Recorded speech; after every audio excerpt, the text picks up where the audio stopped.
il existe une confusion très répandue autour de la guérison émotionnelle. Beaucoup de personnes l'imaginent comme un déclic, une révélation soudaine, quelque chose qui arrive d'un jour à l'autre et qui efface la douleur passée. Dans la réalité, le processus est beaucoup plus discret, plus lent et surtout beaucoup plus exigeant intérieurement. Guérir émotionnellement ne consiste pas à supprimer ce qui a fait mal, mais à transformer la relation que l'on entretient avec cette douleur. Tant que l'on cherche à l'éviter, à la nier ou à la compenser, elle continue d'agir en arrière-plan, souvent de manière invisible, influençant nos choix, nos relations et notre manière de nous percevoir. Ce qui complique encore ce chemin, c'est que la souffrance émotionnelle n'est pas toujours spectaculaire. Elle s'installe parfois dans des gestes anodins, dans une fatigue intérieure, dans une impression de tourner en rond ou dans une répétition de schémas relationnels qui finissent par épuiser. Beaucoup de personnes me disent qu'elles ne comprennent pas pourquoi elles continuent à réagir de la même façon alors même qu'elles ont conscience de ce qui leur fait du mal. Et c'est précisément là que commence le véritable travail de guérison, non pas dans la lutte contre soi-même, mais dans l'observation honnête de ce qui se joue à l'intérieur. Il est important de comprendre que la guérison émotionnelle n'est pas un combat à gagner, mais un processus d'intégration. Chaque émotion non reconnue cherche à s'exprimer d'une autre manière.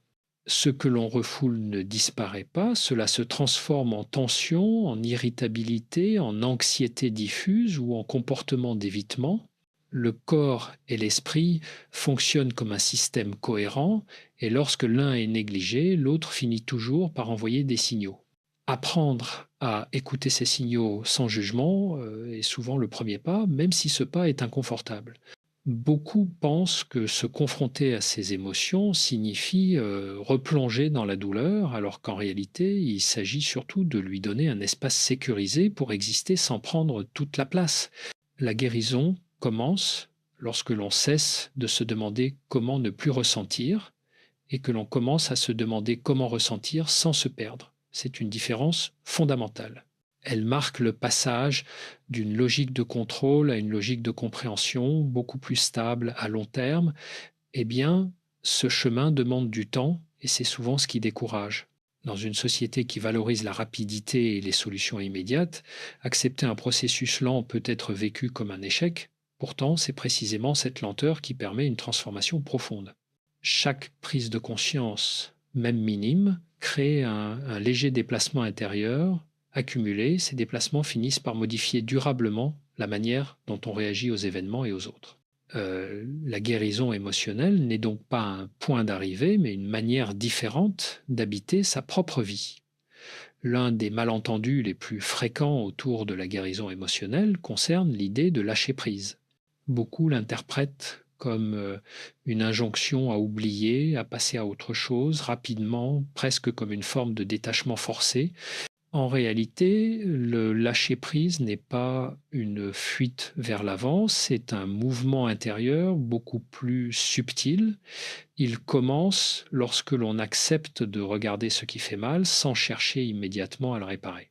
Tant que l'on veut aller mieux à tout prix, on se met une pression supplémentaire qui finit par renforcer la souffrance au lieu de l'apaiser. Ce que j'observe souvent, c'est que les personnes les plus en difficulté sont celles qui exigent beaucoup d'elles-mêmes. Elles veulent comprendre vite, se relever vite, fonctionner normalement sans laisser de place à la fragilité. Or, la guérison émotionnelle demande exactement l'inverse. Elle suppose de reconnaître ses limites, de tolérer une forme d'imperfection temporaire et d'accepter que certaines blessures aient besoin de temps pour cicatriser. C'est pas un manque de volonté, c'est une réalité psychologique.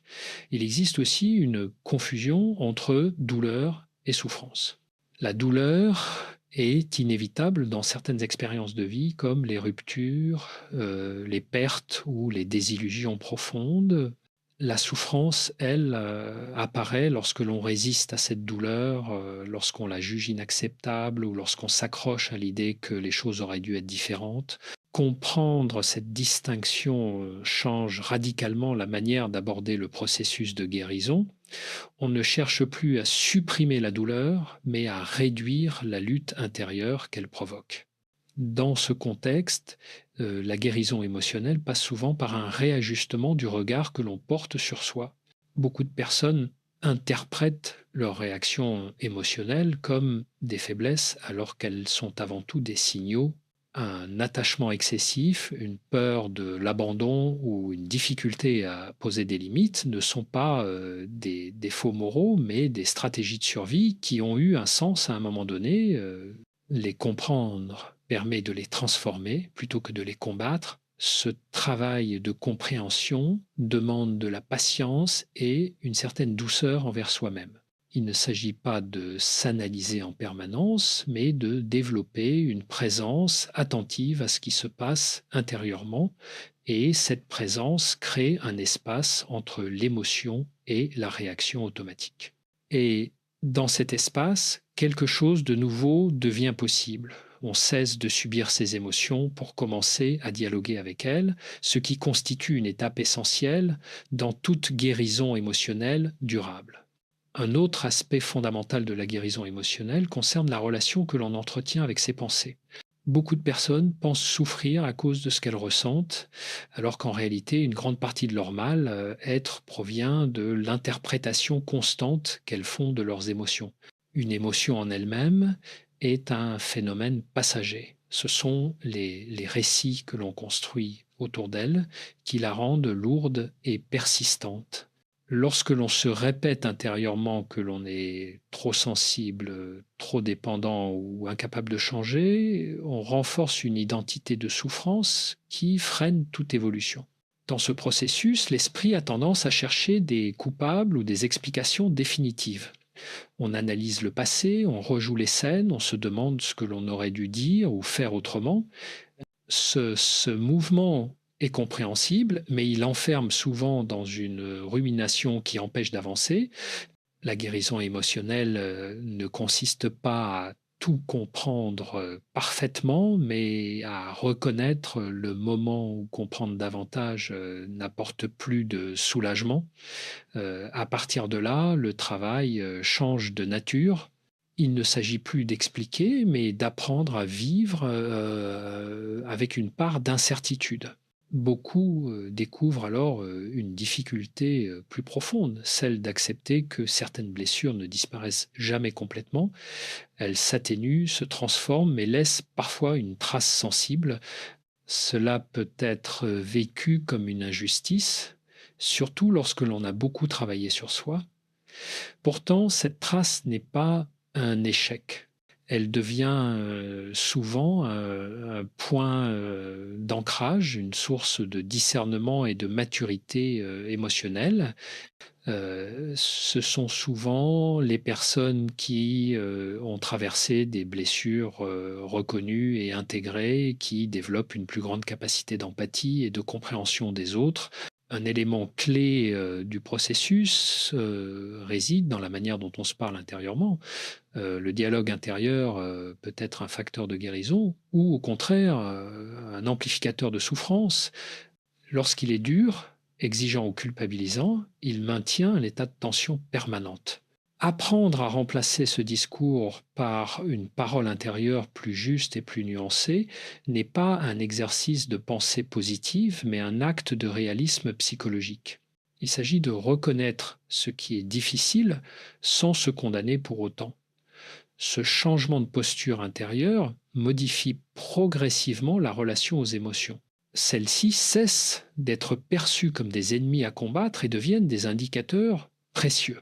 La tristesse peut signaler un besoin non respecté, la colère une limite franchie, l'anxiété une surcharge ou une insécurité. Lorsqu'on apprend à écouter ces messages sans s'y identifier totalement, on gagne en stabilité. La guérison émotionnelle avance, alors moins par des moments spectaculaires que par une série d'ajustements discrets, presque imperceptibles, qui finissent par transformer durablement la manière d'être au monde. La guérison émotionnelle se joue aussi beaucoup dans la manière dont une personne se relie aux autres. Les blessures affectives ne naissent pas dans le vide, elles apparaissent souvent dans le lien et c'est dans le lien qu'elles continuent de s'activer. Beaucoup de personnes pensent qu'elles doivent d'abord aller mieux avant de pouvoir vivre des relations apaisées. En réalité, c'est souvent l'inverse. Ce sont des relations plus conscientes, plus ajustées, qui permettent une véritable réparation émotionnelle. Cela suppose cependant de changer certaines dynamiques profondément ancrées. L'une des plus courantes est la confusion entre attachement et sécurité. Voilà. S'attacher n'est pas en soi problématique. Ce qui devient douloureux, c'est lorsque l'attachement est guidé par la peur plutôt que par le choix. Peur d'être abandonné, peur de ne pas être suffisant, peur de perdre le lien. Dans ces cas-là, la relation devient un espace de tension permanente. On observe l'autre, on interprète ses silences, on anticipe ses absences. Cette hypervigilance émotionnelle épuise et empêche toute sensation de repos intérieur. La guérison émotionnelle implique alors un réapprentissage des limites. Poser une limite n'est pas une rupture du lien, c'est une manière de le rendre plus juste. Beaucoup de personnes ont grandi avec l'idée que dire non, exprimer un besoin ou se retirer temporairement était un risque. Elles ont appris à s'adapter, à se taire, à minimiser ce qu'elles ressentent pour préserver la relation sur le long terme. Cette stratégie crée un déséquilibre profond. Le corps et l'esprit finissent par signaler que quelque chose ne va plus, souvent sous forme d'anxiété ou de fatigue émotionnelle. Il devient alors essentiel de comprendre que se respecter n'est pas incompatible avec l'amour ou l'attachement. Au contraire, une relation qui ne peut survivre à l'expression de besoins clairs ou de limites simples est une relation fragile. La guérison émotionnelle passe par cette prise de conscience parfois douloureuse. Accepter que certains liens ne se renforcent pas lorsqu'on s'oublie, mais lorsqu'on se présente tel que l'on est, avec ses besoins et ses vulnérabilités. Et ce travail n'est pas immédiat car il va à l'encontre de réflexes anciens. Au début, poser une limite peut provoquer de la culpabilité, de la peur ou un sentiment d'égoïsme. Ces réactions sont normales. Elles indiquent que l'on sort d'un mode de fonctionnement automatique. Avec le temps, cette culpabilité s'atténue et laisse place à une sensation nouvelle, celle d'une cohérence intérieure. On commence à sentir que ses paroles, ses actes et ses émotions vont dans la même direction. Progressivement, cette cohérence transforme la manière dont on vit les relations. On ne cherche plus à être choisi à tout prix, on choisit aussi, on devient plus attentif à ce que l'on ressent en présence de l'autre plutôt qu'à ce que l'autre pense ou fait. Cette bascule est souvent un tournant dans le processus de guérison émotionnelle car elle marque le passage d'une quête de validation à une recherche de justesse intérieure. À ce stade du processus, beaucoup de personnes commencent à percevoir un changement subtil mais profond dans leur manière de vivre. Leurs émotions, elles ne disparaissent pas, mais elles deviennent moins envahissantes. La guérison émotionnelle ne se manifeste pas par une absence de douleur, mais par une capacité accrue à la traverser sans se perdre. Ce qui faisait autrefois vaciller l'équilibre intérieur est désormais accueilli avec davantage de lucidité. Ce changement n'est pas spectaculaire, mais il est fondamental car il redonne une forme de stabilité intérieure. Un point essentiel de cette transformation concerne la relation au temps. La souffrance émotionnelle est souvent liée à une fixation sur le passé ou à une anticipation anxieuse de l'avenir. On regrette ce qui a été dit ou pas dit, on redoute ce qui pourrait arriver. La guérison émotionnelle s'ancre dans un rapport plus juste au présent. Non pas un présent idéalisé, mais un présent habitable. Apprendre à revenir à ce qui se passe ici et maintenant permet de réduire l'emprise des scénarios mentaux qui alimentent l'angoisse et l'épuisement. Cela ne signifie pas ignorer son histoire ou ses projets, mais cesser de les laisser dicter chaque réaction émotionnelle. Lorsqu'une personne parvient à rester en contact avec l'instant sans se laisser submerger par ses pensées, elle retrouve une forme de liberté intérieure. Cette liberté ne supprime pas les contraintes de la vie, mais elle modifie la manière de les vivre. On cesse de se sentir constamment menacé par ses propres émotions, ce qui apporte un apaisement durable. La guérison émotionnelle passe également par une reconnaissance plus fine de ses besoins. Beaucoup de personnes ont appris à fonctionner sans écouter leurs signaux internes. Elles avancent par obligation, par loyauté ou par peur de décevoir. À long terme, cette déconnexion crée un malaise diffus, parfois difficile à nommer. Réapprendre à identifier ce qui apaise, ce qui fatigue, ce qui nourrit ou ce qui vide émotionnellement est une étape essentielle pour retrouver un équilibre. Ce travail de reconnaissance demande de ralentir. Il est difficile de se reconnecter à soi lorsque tout va trop vite. Prendre le temps d'observer ses réactions, sans chercher à les corriger immédiatement, permet de développer une compréhension plus profonde de son fonctionnement émotionnel. Peu à peu, cette compréhension devient un guide intérieur. Elle aide à faire des choix plus alignés, non pas en fonction de ce que l'on pense devoir faire, mais de ce qui est réellement soutenable à long terme. Avec cette nouvelle manière d'être, la relation à soi se transforme et on devient moins exigeant, moins critique, mais paradoxalement plus responsable. La guérison émotionnelle ne consiste pas à se ménager en permanence, mais à reconnaître ses limites pour mieux les respecter. Cette posture crée un socle intérieur solide à partir duquel il devient possible de traverser les difficultés sans s'effondrer, tout en restant fidèle à soi-même. À mesure que la guérison émotionnelle s'installe, une autre transformation importante apparaît, la manière dont une personne se traite face à ses propres difficultés. Beaucoup ont intégré l'idée qu'il faut être fort, tenir bon, ne pas se laisser aller. Cette exigence permanente finit par créer une forme de dureté intérieure qui empêche toute réparation profonde. La guérison émotionnelle ne progresse pas dans la rigidité, mais dans une forme de fermeté bienveillante. Il s'agit d'apprendre à se soutenir soi-même au lieu de se juger à chaque fragilité. Cette posture change profondément le rapport à l'échec et à l'erreur. Lorsqu'une personne traverse une rechute émotionnelle, elle a tendance à penser qu'elle régresse, qu'elle n'a rien appris ou qu'elle revient en arrière. Et en réalité, ces moments font partie intégrante du processus. La guérison n'est pas linéaire. Elle avance par cycle, avec des phases de clarté et des phases de doute. Comprendre cela permet de sortir de la culpabilité et de maintenir une continuité intérieure, même dans les moments plus difficiles. Un autre point essentiel concerne la capacité à rester en contact avec soi sans s'isoler du monde. Certaines personnes, après avoir beaucoup souffert, développent une stratégie de protection qui consiste à se refermer émotionnellement. Elles confondent alors apaisement et retrait. La guérison émotionnelle authentique ne coupe pas du lien, elle le rend plus choisi. Elle permet de rester ouvert sans se suradapter, présent sans se sacrifier, engagé sans se perdre. Dans cette dynamique, la notion de responsabilité émotionnelle devient centrale. Être responsable de ses émotions ne signifie pas en être coupable, mais reconnaître que l'on a un pouvoir d'ajustement sur sa manière d'y répondre. On ne contrôle pas ce que l'on ressent, mais on peut apprendre à ne pas laisser ses émotions diriger toutes ses décisions. Cette distinction est fondamentale. Elle marque le passage d'une posture de réactivité à une posture de conscience.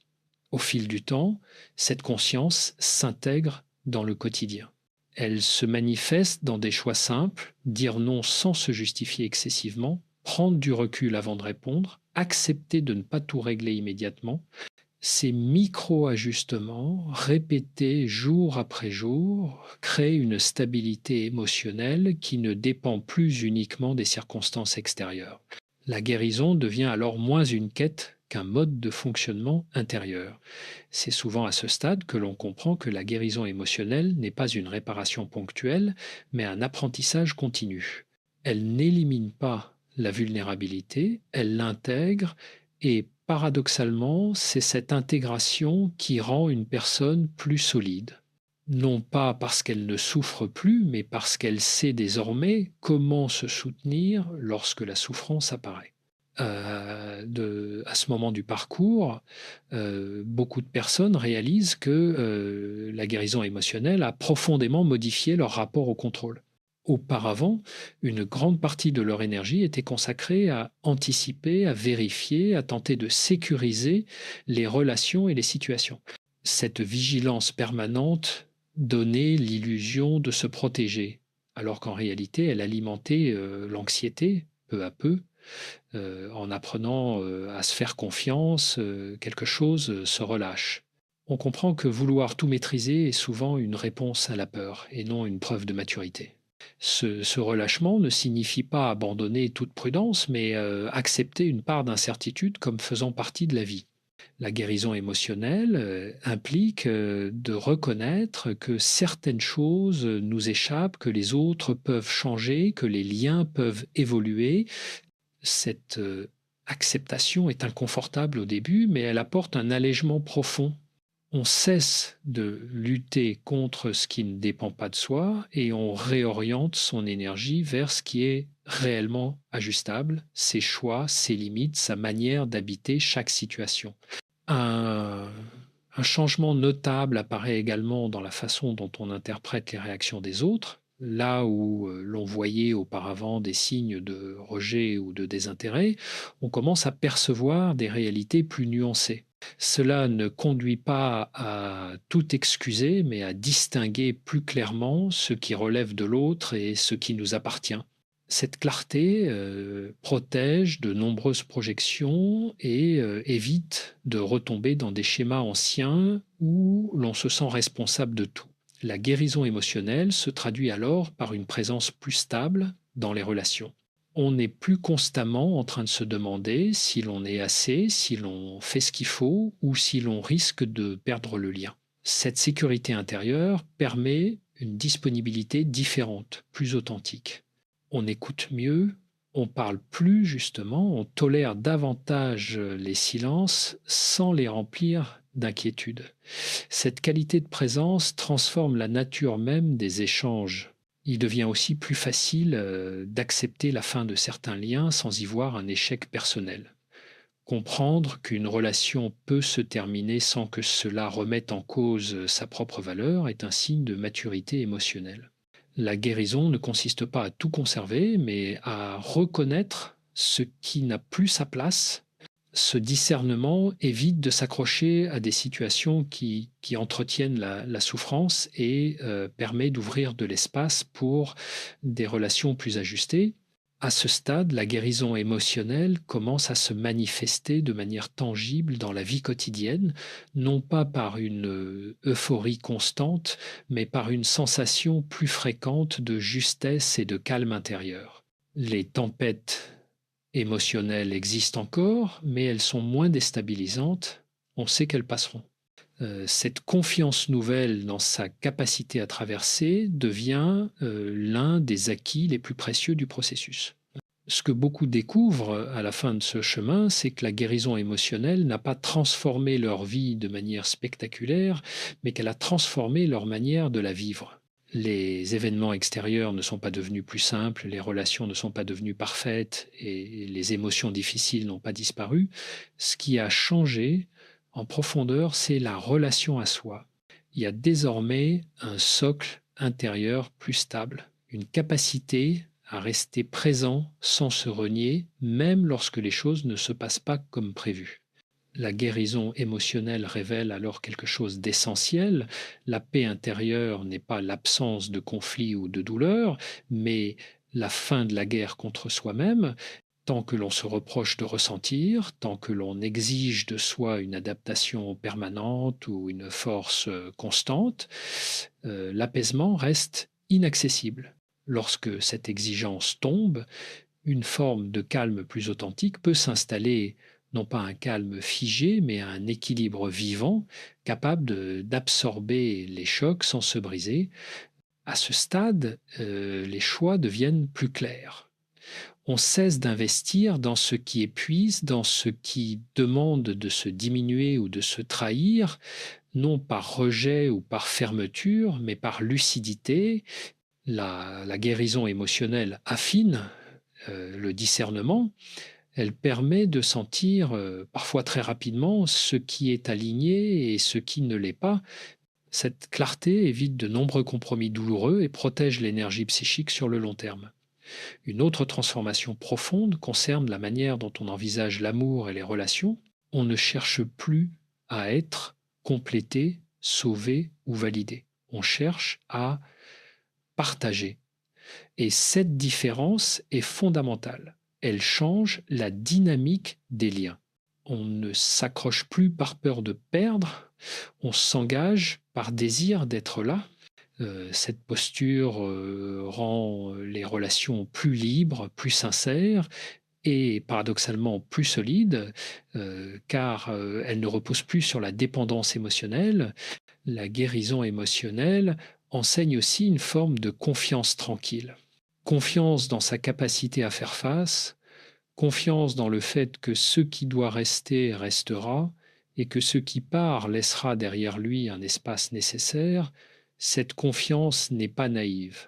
Elle est née de l'expérience, des traversées, des ajustements successifs. Elle permet de vivre sans se crisper sur l'avenir, ni se réfugier dans le passé. Au fond, le secret du processus de guérison émotionnelle n'est pas caché, il est simplement peu valorisé. Il réside dans la patience, la cohérence intérieure et la capacité à se respecter même dans la fragilité. Guérir, c'est pas devenir quelqu'un d'autre, c'est redevenir pleinement soi, sans armure inutile, sans lutte permanente, avec la liberté d'accueillir la vie telle qu'elle est et la force de s'y engager sans se perdre. Avec le temps, une chose devient évidente pour ceux qui ont traversé ce processus, la guérison émotionnelle n'efface pas le passé, mais elle lui retire son pouvoir de gouverner le présent. Les souvenirs restent, certaines émotions peuvent encore surgir, mais elles ne dictent plus les décisions ni l'estime de soi. Ce changement est discret, presque silencieux, mais il marque une véritable